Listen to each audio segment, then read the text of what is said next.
Hello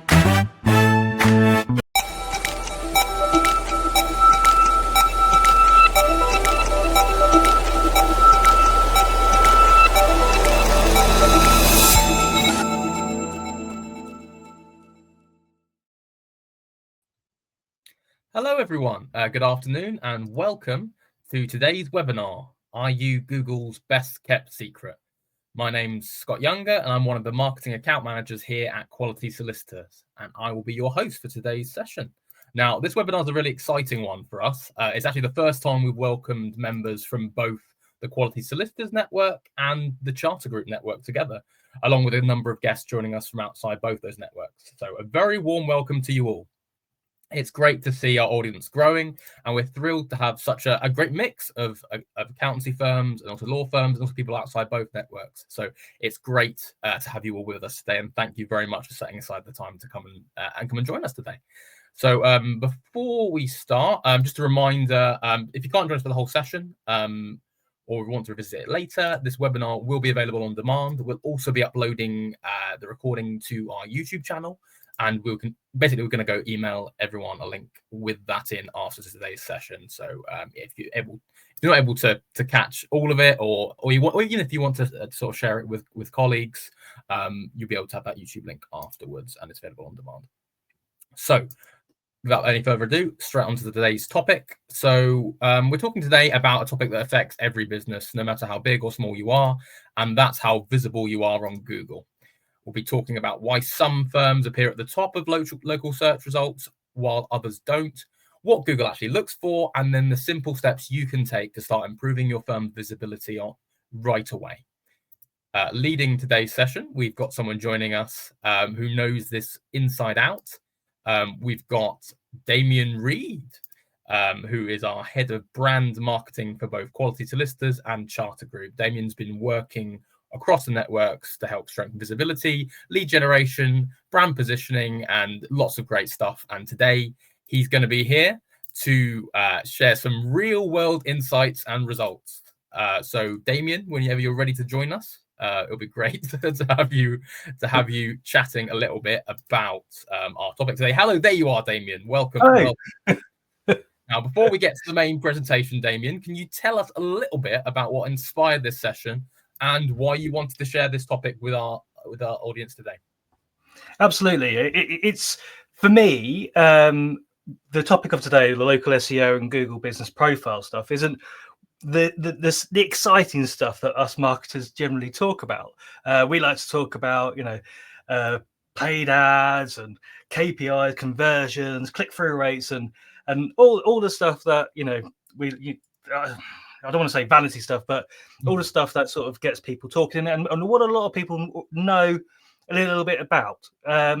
Whereas today's topic really is going back to some fundamentals that perhaps firms overlook. I certainly know a few firms that do overlook these, and if it's done right, it can have huge impacts into the footfall for a firm. 100%, and you've got quite a mixed audience with us today. So we've got obviously law firms, accountants, and a few guests from other sectors too. Obviously, we're talking to across industries. Do you think that obviously the stuff we're going through today in terms of obviously Google visibility, do you think that equally applies to both sectors and outside as well? Absolutely, yes, 100%. This goes beyond both our networks of firms and law firms and accountants. This essentially can be cut and paste for literally any business that has a local base of customers. So essentially what we're doing, we're going to be trying to get firms positioned on Google search results and on Google business profiles as high up in the rankings as possible, to be displayed in front of people who are locally searching for a service. Great. And in terms of that, obviously, I'm looking forward to a lot of practical insight from you, Damian. So without further ado, I'm going to hand over to you. I know you've got a nice presentation lined up for us. So I look forward to seeing that. Lovely.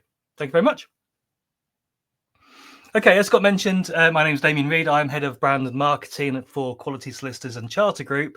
I've been with Quality Solicitors for just over 3.5 years now.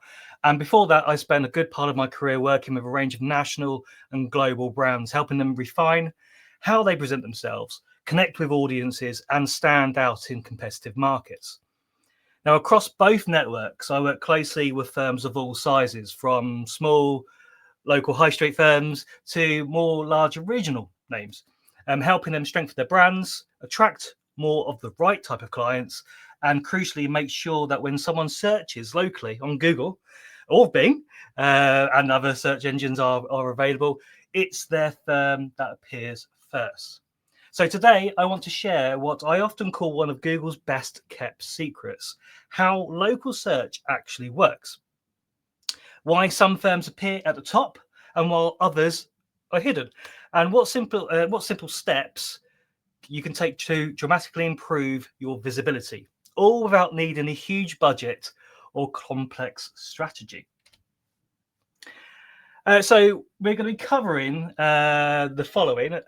We'll start by looking at some businesses, and particularly how some professional businesses are practically invisible online, and what affects that. And we'll also explore what is local SEO, what it actually means in plain English, and how your Google business profile sits at the center of everything that you do when it comes to local visibility.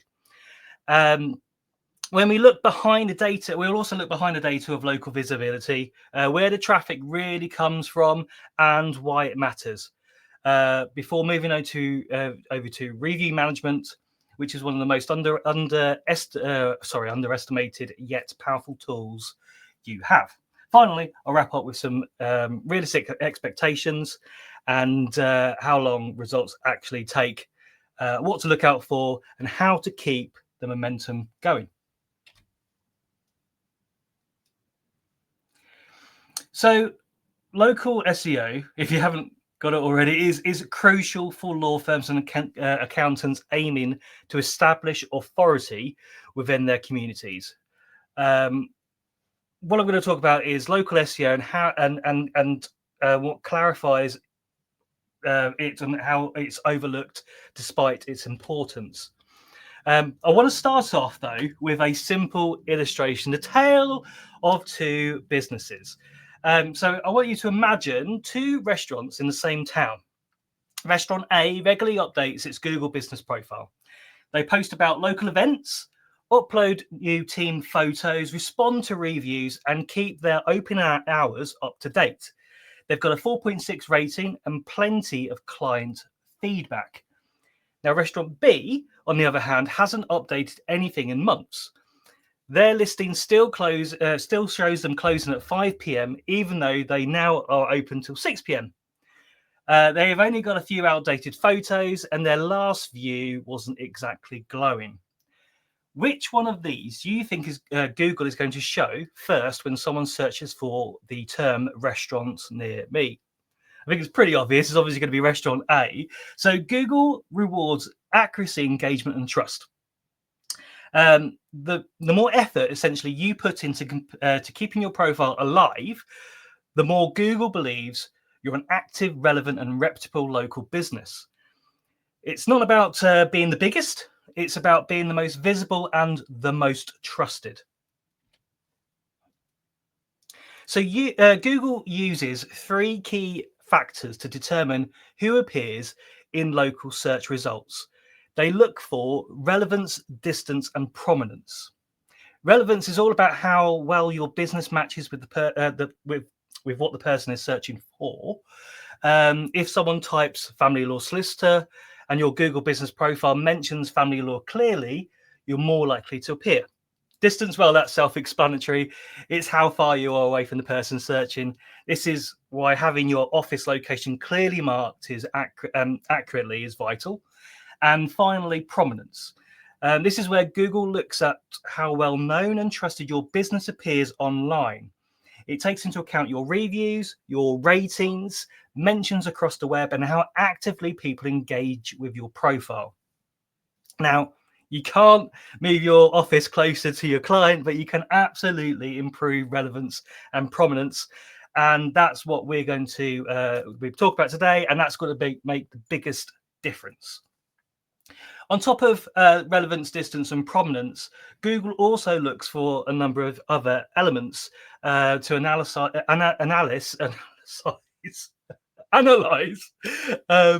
how to rank a local business.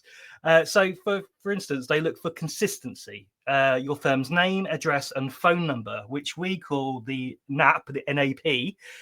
It needs to be identical absolutely everywhere this would appear. If Google finds slight variations across directories or websites, it starts to question which one is accurate, and that actually weakens your authority. Secondly, it looks at reviews. Positive and frequent reviews are a huge credibility signal. They show how both Google and potential clients that you're active, trusted, and recommended. And third, website authority. Even though your Google business profile is separate from your website, Google still uses your website to gauge your credibility. So if your site is informative, up to date, and has quality backlinks that feeds into your local ranking, then that's going to help with your actual Google business ranking. And then finally, there's engagement signals. So things like clicks, like someone who's clicking on your Google business profile for directions, call in the phone number on your Google business profile. And if people are viewing your latest posts and engaging with your website, these are all things that Google looks at to start to rank your business up on the Google search results and Google business rankings.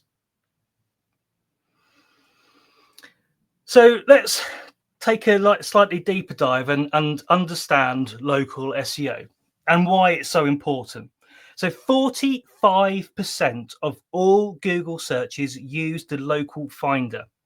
Now, if you don't know what that is, essentially, if you type in accountant near me, you'll get a list of websites, and then about halfway down the page, you'll have a little box with a little map and the top 3 Google business profiles.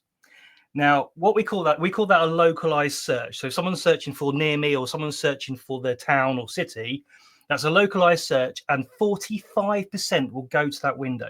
They'll ignore the web results. They'll go straight to that window. And that window displays 3 results. And 80% of all users who click on or who go to that local finder will use the top 3 listings. So you have to understand it's imperative that your firm is in those top 3. If you were to click on that local finder, you will go through to the map pack, which you'll get a larger map and then a full complete list of businesses. But as I said, that's only 20%. 80% go to those top 3 that don't go through to the map pack. And crucially as well, I'm just going to throw another stat at you as well. I'm talking about stats. 90% of potential clients trust online reviews as much as personal recommendations. So I'm sure you've all at some point been looking for a plumber or electrician, a gardener or a restaurant, and you would have most likely gone to Google business profiles and looked at what people are writing about them. Are they rated? What are they rated out of 5? What are people saying positively about them? So what is local SEO? In simple terms, it's a process of improving your firm's visibility for searches that happen close to you. When someone searches for will writing in Cardiff or divorce lister near me, Google tries to match them with the most relevant and trusted firms nearby. Local SEO is what helps you become that match. It's about making sure Google clearly understands who you are, where you are, and what you offer. For law and accounting firms, this means increasing calls, inquiries, and visits from clients who are already in buying mode, not just browsing. So it's incredibly important, and like I said, it isn't one of those sexy things that we like to talk about in marketing, but like I said, it's incredibly important, and this is why it's overlooked, because from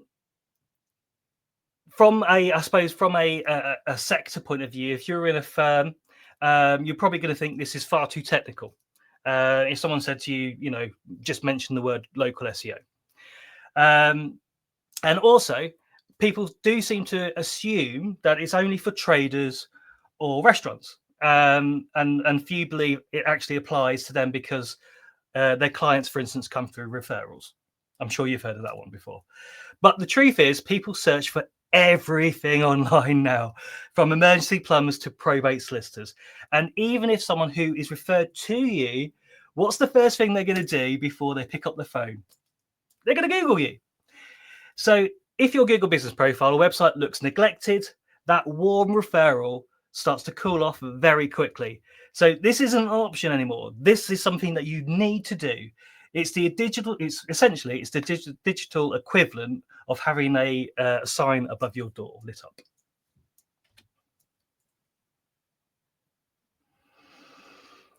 So I've mentioned Google Business Profile a few times. It's the single most powerful and underused marketing tool for firms.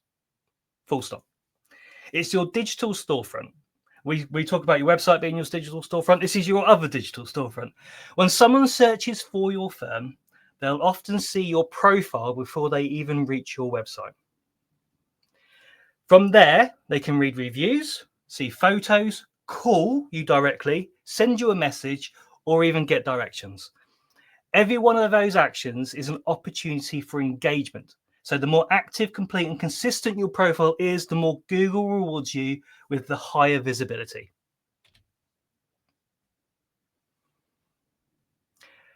There are some quick wins. So there's a lot of things to do with local SEO and Google Business Optimization, but there are some quick wins. So if you leave today and you only do a few things, these are the things that I want you to focus on doing. I want you to go and have a look at the Google Business Profile and look to see whether or not you've got the right category. You might not even have a category put in there if someone else has done it in the past. So you can have a category, but also, more importantly, you can have subcategories as well. So think of all the different services that you provide and the most important services, and you can list those services as categories.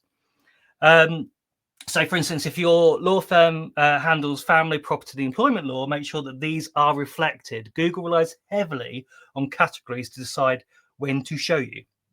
Next, look at your business description. Write something that is client-focused. Explain how you help them rather than just listing all your services. I would also recommend in that business description that you cover all the areas that you cover locally. So don't just mention your town, maybe mention suburbs of that town or villages outside of that town. Also ensure the NAP is consistent. So that's your name, address, and phone number. That needs to be consistent across all platforms. And don't forget photos. Clients respond to real, authentic images of your team and office. So not stock photos. These real photos make a huge difference in trust.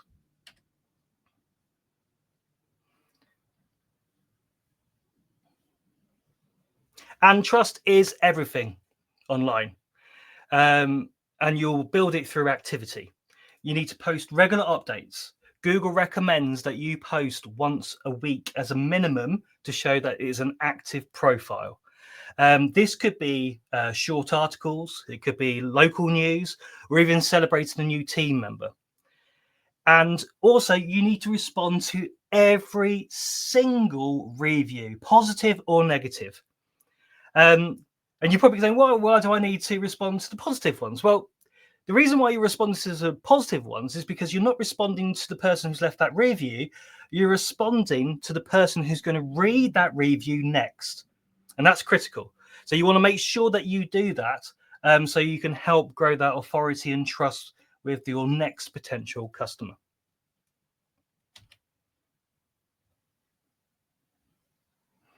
So how long does all of this really take? I find it's very important to set clear expectations when it comes to SEO and Google Business Profile fixes.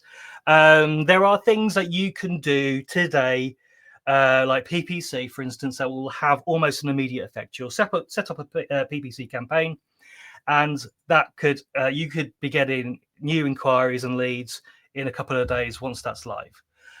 When it comes to Google Business Profile and websites, it's a little bit longer. However, the long-term reward is actually greater than your PPC campaign. So when you optimize your Google Business Profile, you're usually going to start to see notable improvements within 4 to 6 weeks. That means more calls, more direction clicks, more visibility in local search. Now, for websites, it is a little bit slower. The build can take up to a few months. You'll begin to climb steadily as your authority engagement signals increase. Now, the great thing about that is that when your website starts to increase in authority and there's that regular engagement, regular content going on there, as I said earlier, Google looks at that as well as looking at the Google Business Profile to rank both of these. So if both of these are optimized and both of these are being updated, they are going to support each other and help boost your rankings on both Google search results and Google business listings. Also, it's important to mention reviews and content updates compound over time. So the more consistent you are, the faster the growth will become. So while this isn't an overnight fix, it is a very reliable one.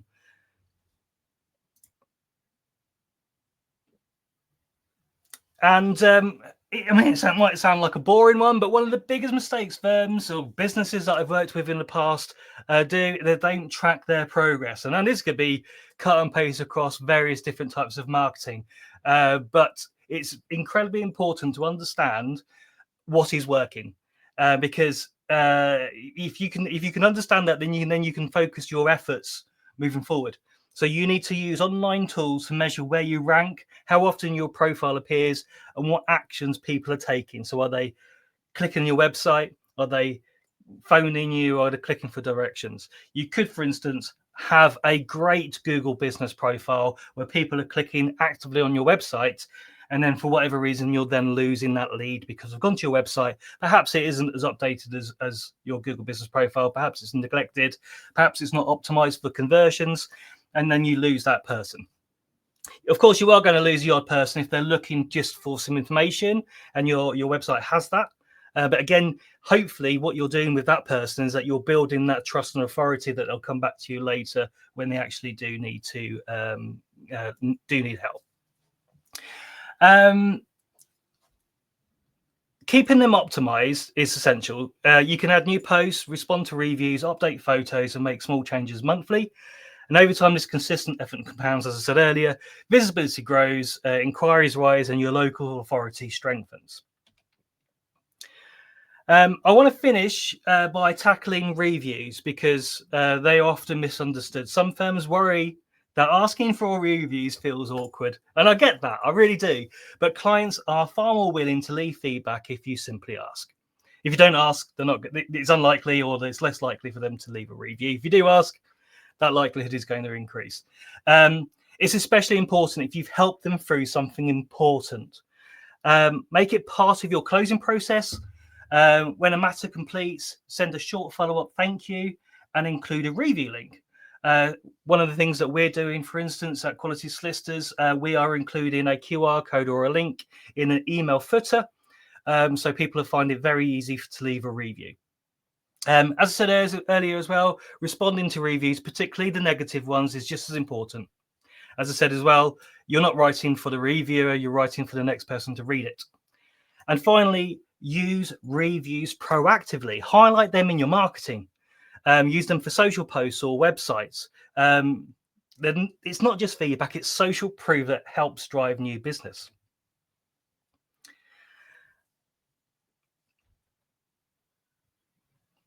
Now, also, it's also important to make sure that you do have a review strategy in place. As I mentioned, you can leave a link. There are various different types of online forms that you can use that will help you generate reviews. There's a thing that we do here at QS called the Customer Satisfaction Survey, which essentially filters out the mediocre to poor reviews. So A link will be sent to a client asking for a review. If they give a 4 or a 5 star, we thank them for that review, and there's an autorespondent asks them to leave a further review on Google or the chosen platform that they want the boost reviews for.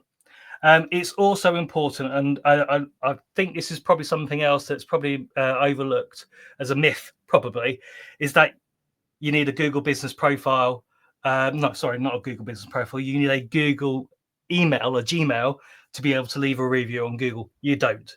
If you don't have a Google account, and essentially that's what you need to create to leave a review, all you need to do is go on to leave a review as a client.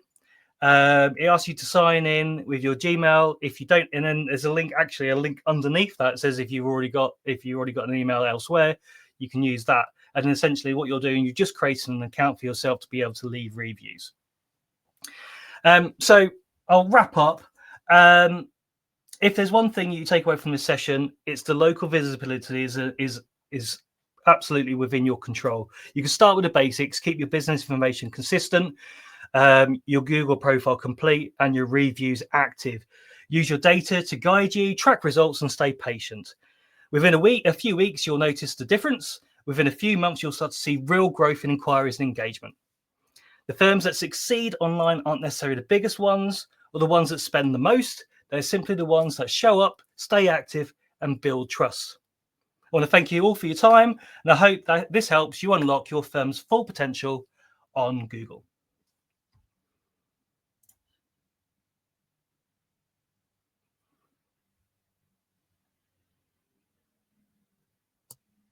Well, thank you very much for that, Damian. No It's great insight there, and lots of real practical advice and tips as well. I've been keeping a track on the comments, and I was thinking we'll start off this time with a question from Amy Maddock in the chat. She asks, what would you suggest would be the best tracking tools to use to monitor how well you are performing in terms of local SEO and visibility? That's a great question. So there's various different platforms. I would absolutely recommend that if you that with your website you have Google Analytics plugged in. That's quite a simple process, but that's absolute must for a website. From there, you can see a lot of different data. You can see where that person's come from, the type of device they're using. So some really important information. When it comes to the Google business side of things, you can use your admin side of the Google business to be able to see a little bit of information. However, there are online platforms where you can essentially have review management. It's like a review management platform. We use internally here at QS a platform called Bright Local, and that gives you both the Google analytics, but also gives you the information about who clicks on your website, who clicks for directions, who phones you, what day of the week they phone you. It also gives you information about NAP consistency. So it will list all the various prominent directories, and it will tell you whether or not there's inconsistencies across those platforms. Yeah, great. And yeah, in terms of those citation management, I think that's something I learned going through Bright Local, how important citations to online directories are actually. And it's something I hadn't necessarily considered in terms of how that would affect a Google ranking. Yep. So yeah, there's a lot of stuff you can get from these tools. Just in terms of another question, I was thinking, so say you're a firm and for whatever reason your Google profile, your Google business profile hasn't been updated in a long time. Maybe it was maybe you saw there was some updates, but they were about 5 years ago. There may be some photos, but all these staff members have left, or maybe you've even moved offices and it's the old building potentially. What would you say would be the first thing to do, the best place to start really with sort of getting everything refreshed and updated? Yeah, you can update the photos and that sort of thing, but and that would be something I recommend to do later. First off, you want to make sure that people are finding your profile. And in order to do that, you need to make sure that you have got the right category selected and that your bio is up to date and represents you in an accurate way. As I said earlier as well, write it as so it's client focused. Don't just list all your services. Include those, but make it more natural, and also include the areas in which you service. Great. And in terms of, obviously, you mentioned throughout the importance of online reviews and getting a regular quantity of those in. I just wanted to get your advice. What advice would you give to firms that would sort of, they struggle to get reviews? They're saying, well, we only get maybe 4 or 5 reviews per year. Like I say, it's not something we get very regularly. And obviously Google tends to penalize that if you're not getting reviews very regularly, at least a few a month. So what advice would you give to firms who are struggling to get reviews? How can they get more frequent reviews coming in? Yeah, there's a couple of ways to go about it, really. There's the technical side of it, I suppose. Make it easier for clients to be able to leave reviews, whether there's a QR code. Everyone knows how to scan a QR code since 2020, but whether there's a QR code in your office at front desk, whether there's a QR code on your email banner, whether there's a link to a review management type feedback questionnaire, make that easy for someone to be able to click on it. So even if it's not being asked internally, at least someone who maybe has had a really good experience and wants to leave a review but doesn't quite know how, instead of going straight to, for instance, going straight to Google business listings, making sure it's easy to do it internally. The other thing, I suppose, is taking a look at the mentality internally, because fee earners, I suppose, and people have been in the business for decades who been around before Google, before Google business profiles, probably won't see the importance of having a good online review score. And there are many platforms out there that provide provide you a score of some kind, Trustpilot, etc.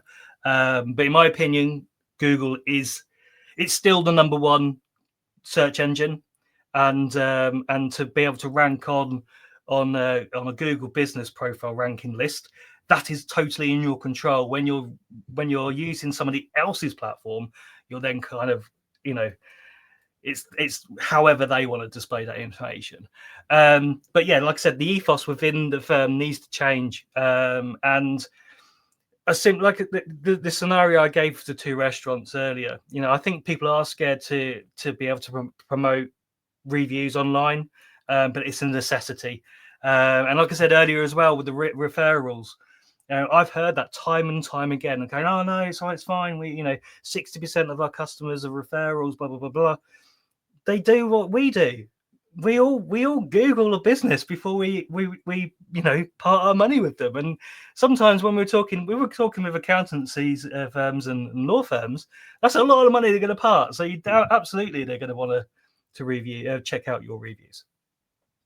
And yeah, I think you're completely right. It's such a culture thing in terms of if you are at the end of each case, at the end of each sort of each process, when you're coming to sort of the end of the process, that is the ideal time to ask and encourage. And I think it's getting it into the culture, into the sort of process, in terms of, like, at the end, we'd love to hear your experience, we'd love to get your feedback.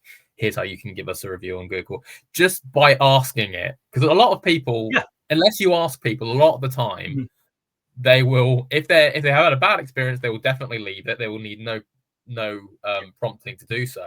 But if they've had a positive experience or a good experience, they are less likely to leave a review psychologically, if they're not prompted. So it's such a net gain if you were just asking. You may get some negative reviews in, but your chances are those people will get in touch and leave a review anyway. So you're more likely to get a higher proportion of positive reviews from people you ask, because people with an axe to grind always want to talk about it. People who've had a good experience, they might forget about it, and it's almost an everyday thing, because we do expect positive experiences. We don't go into something expecting a negative experience. The internet has given us all a voice, and whilst there are people out there who certainly want to use it, you need to utilize it yourself. Yeah, and it does help insulate yourself against the odd negative review that may come in. So it also helps improve your review resilience as well, having more positive ones and more frequent reviews. So like I said, I think I'll go one more question, and I appreciate we're quite tight on time. In terms of if you were sort of wanting to find out how you're doing basically as a firm, where you currently rank locally, what's the easiest way to find that out and check that? It's a crude way to do it, and it's not entirely accurate, but it'll give you a good understanding of where you rank. See, I think a big mistake a lot of people do is they will go on their phone and they'll type in their firm and they'll go, "Oh yeah, I'm ranked here." Well, that's great, but your phone has its own, your phone has its own browser, has its own algorithms, everything like that. It will display the information it wants you to see. So if you go on your own website a lot, well, Google's going to display it quite high up. So what you can do, you can open up an incognito tab in your browser, and you can search like a generic non-branded. When I say non-branded, don't search for your name, search for your town. So whatever service you want to search for that service and say near me or your town name. Accountancy and that firm near me, law firm Exeter, something like that. And that will give you a crude but fairly accurate representation of where you rank. Now, what's important is that ranking actually changes depending on where you are. So whilst you might be stood inside your office, for instance, and go, "Oh, you're ranked really, really well," it's like, well, yes, you probably are ranked quite well in the immediate location. But how do you rank the street down the road? How do you rank in the residential estate, the new residential estate down the road? So it's very important to probably use other platforms. Like I said earlier, Bright Local is a great platform to use. We use it. But if you don't have that budget all the time, then just an incognito tab on your browser will give you a kind of an understanding of where you are. Great stuff. And yeah, it's I think it is important to sort of gauge where you are in terms of this journey. Obviously, there's improvements to be made, but it's good to know what sort of foundation you're working with currently. So yeah, thank you very much, Amy, for your comment and your question. I think that's all we have time for in terms of questions, but feel free to pop things in the chat, and we can always follow up afterwards with those. Like I said, that's all we have time for today, but a big thank you to Damian for sharing so many valuable insights today, and to all of you guys, everyone who's joined us live today. So just a reminder, you will receive an email shortly with the link to rewatch this session. And it will also be available on our YouTube channel, so you can watch it again. And also, if you'd like to share with colleagues and stuff like that, I would like to thank you very much for joining. Have a great rest of your day. Oh, and one thing from Damian. One thing, and this is going to be feedback for you, Scott. I've just put a link in chat for next webinar, which is actually in 3 weeks' time. So in 3 weeks, we'll be back talking about PPC. And whilst this is brilliant, what we it's vitally important what we talk about today. If you are looking for quick results, then PPC is the way to go. And neither our SEO and PPC specialists will be joining us in 3 weeks' time, and we were going through how essentially to turn clicks into clients. Brilliant stuff. Well, I hope to see many of you guys at that session too. But in the meantime, thank you so much for joining this joint Quality Solicitors and Charter Group webinar. We look forward to seeing you at that next session that Damian just mentioned. Thank you, then. Bye-bye.